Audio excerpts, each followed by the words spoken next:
I was trying to figure out who I was and how that could be fixed, something like that. I started to pay very careful attention to what I was saying. I don't know if that happened voluntarily or involuntarily, but I could feel a sort of split developing in my psyche, and the split, and I've actually had students tell me the same thing that has happened to them after they've listened to some of the material that I've been describing to all of you. But I split into two, let's say.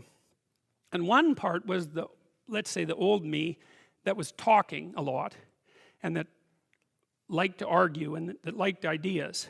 And there was another part that was watching that part, like just with its eyes open and neutrally judging. And the part that was neutrally judging was watching the part that was talking and going, that isn't your idea. You don't really believe that. You don't really know what you're talking about. That isn't true. And I thought, that's really interesting. So now and that was happening to like 95% of what I was saying. And so then I didn't really know what to do. I thought, okay, this is strange. So maybe I've fragmented, and that's just not a good thing at all. I mean, it wasn't like I was hearing voices or anything like that. I mean, it wasn't like that. It was, well, people have multiple parts. So then I had this weird conundrum. It was like, well, which of these two things are me? Is it the part that's listening and saying, no, that's rubbish, that's a lie, you're doing that to impress people, you're just trying to win the argument, you know. Was that me, or was the part that was going about my normal verbal business me? And I didn't know, but I decided I would go with the critic. And then what I tried to do, what I learned to do, I think, was to stop saying things that made me weak.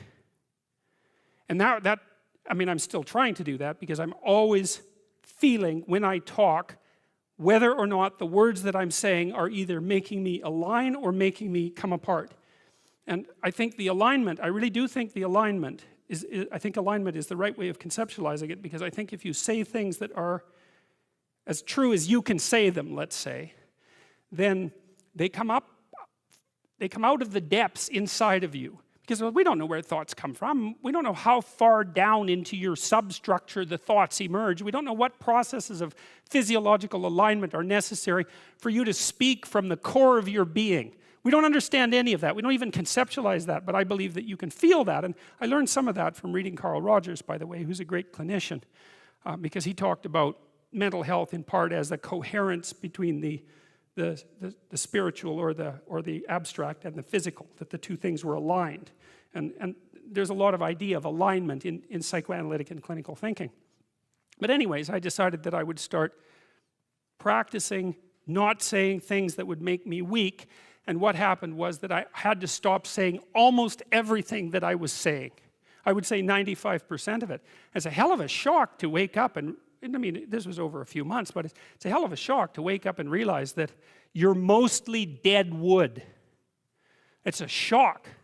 You know, and you might think, well, do you really want all of that to burn off? It's like, well, there's nothing left but a little husk, 5% of you. It's like, well, if that 5% is solid, then maybe that's exactly what you want to have happen.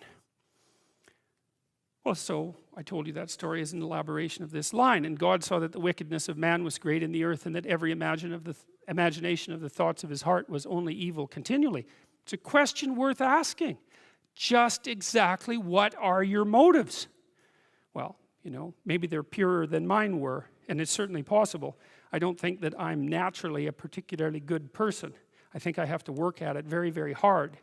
And I don't necessarily think that everyone is like that. But some people are worse than that. And everyone's like that to some degree. So it's worth thinking about. Just how much trouble are you trying to cause? You know, and the other thing you might think about is that if you're not doing something important with your life, by your own definition, because that's the game that we're playing, you get to define the terms, at least initially. Maybe you're prone to cause trouble just because you don't have anything better to do. Because at least trouble is more interesting than boring. You know, that's something you learn if you read Dostoevsky. Dostoevsky knew that extraordinarily well. And so if you're not doing something, if you're not pushing yourself to the limits of your capacity, then you have plenty of leftover, what would you say, willpower, energy, and resources to devote to causing interesting trouble.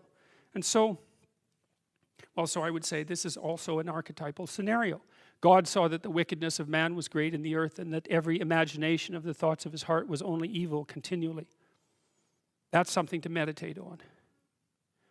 And it's not self-destructive, because what it is an attempt to, it's like the diagnosis of an illness. It's like if that does happen to be the case for you, or to some degree, maybe it's only 10% of you or something, or maybe it's 90%, well then coming to terms with that is excellent, because then maybe you can stop doing it. And what would be the downside to that? You'd have to give up your resentment, obviously, and your hatred and all of that, and that's really annoying, because those emotions are they're easy to engage in, and they're engaging, and they have this feeling of self-righteousness with them, and that goes along with them. But you're not doing this in order to put yourself down. You're doing this in order to separate the wheat from the chaff, and to leave everything that you don't have to be behind.